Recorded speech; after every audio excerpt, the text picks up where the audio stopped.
Hi, my name is Rosnah Thomason, financial well-being coach at Hope Inside Truist in Raleigh, North Carolina. And hello, my name is Bert. I'm a financial well-being coach with Hope Inside Truist in Macon, Georgia. May is actually Asian American Pacific Islander Heritage Month, and Bert and I just wanted to share with you all a little bit about us, our cultures, some of the similarities and differences, and ultimately the thing that we all have in common, the need for financial dignity and empowerment.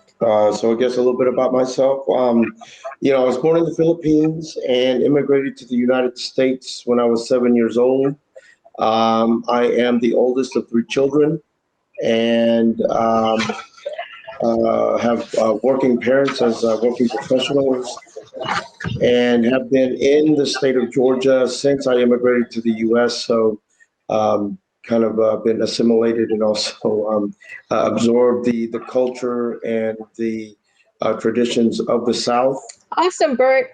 My name is Rosnah Thomason, as I mentioned before, and I'm originally from Singapore, born and raised. And I came over to the United States to further my education, which means I attended college here, and the rest is history. In Singapore, we were brought up to understand the importance of managing money at a very early stage. Singapore is a very multiracial country.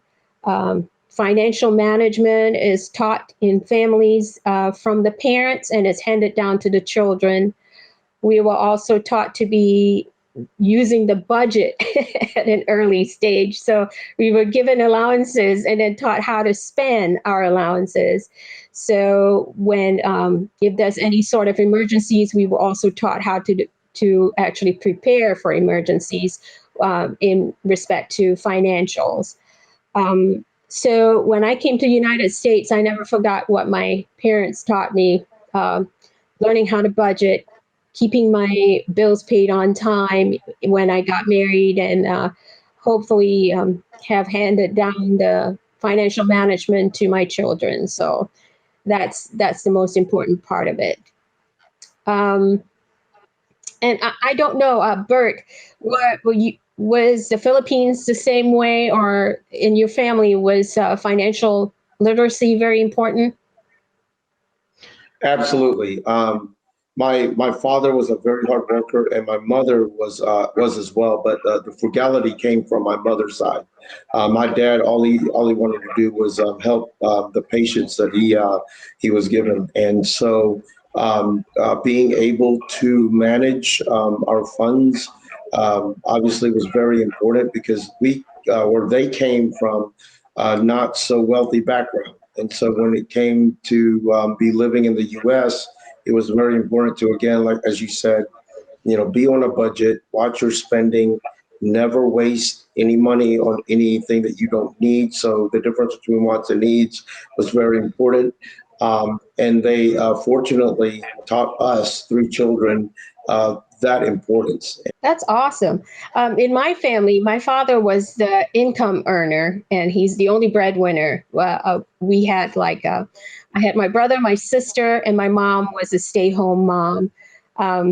So most of the time when we do go out spending or, using our allowances to buy stuff that we want, we're taught to save and go for the goals. So just basically like we're doing right now, we're teaching our clients to set up goals to achieve our goals. And so that's what I was taught when I was growing up.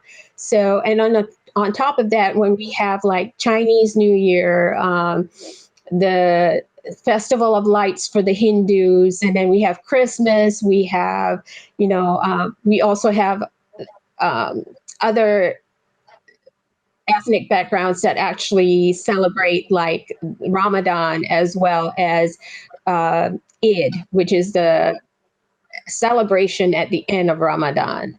And Ramadan is when they don't eat or drink from sunrise till sunset. And in all these festivals, we are taught to, spend our money wisely.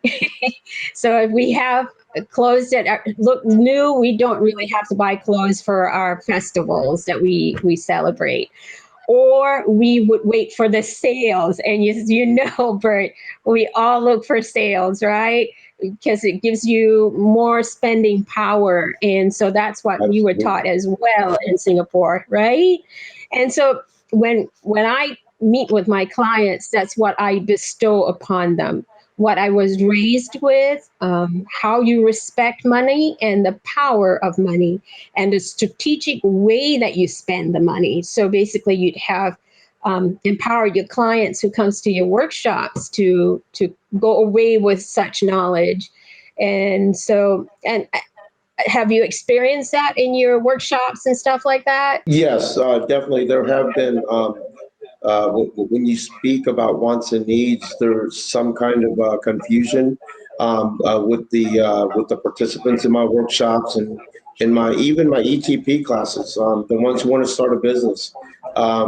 There is this just dichotomy of what's very important and what's not, and what you should focus on in order to get your business opened up, for example. It's not all about trying to spend as much money as you can. It's about cost controls and things like that. And growing up, that's exactly what my parents instilled in all of us, in us three children, which is, like you said, learn how to save, um, know the difference between wants and needs, and pay yourself first is that whole savings aspect. And, learn how to grow your money. Um, was very important too, and not just through savings, but learning about investing was another thing that they taught us.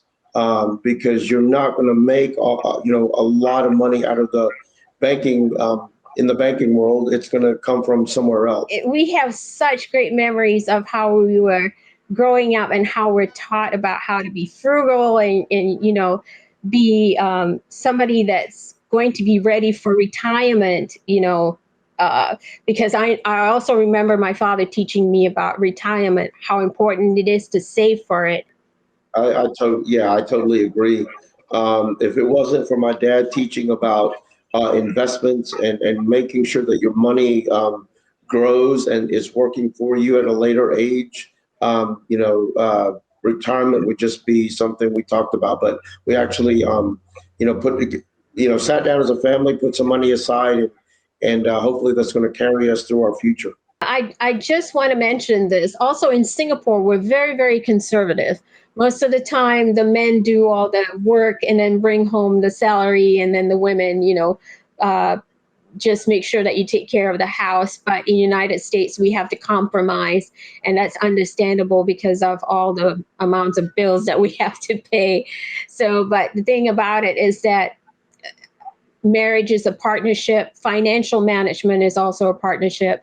And the other thing that I also taught my clients is that when they come to my classes, husband and wife, they need to share, their financial management with each other, because of the fact that we are all in this together. And if we're going to be successful financially, as my mom and dad taught me, you have to be upfront and transparent. And the budget is the tool to use.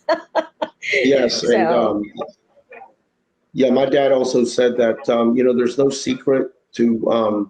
It's not about being rich or poor. It's just about managing your money, and there's no secret to not living paycheck to paycheck or not having financial problems. You spend less than what you earn, and you're trying to own more than what you owe. That's the whole basics of it. There is no secret formula or anything out there that's magical. That's the way you should live your life financially.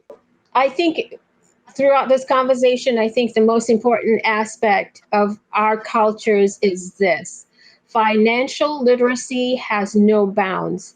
You can be Chinese, Malay, Hindu, Filipino or Singaporean or Japanese. Financial literacy is very important. So all in all, I want to say thanks so much for joining us in our conversation celebrating the Asian American and Pacific Islander culture. Remember, if you ever need any support or coaching in credit and money management, buying a home, or starting a business, you can reach out to to us at www.operationhope.org and find a coach near you to get started today. Thanks, everyone.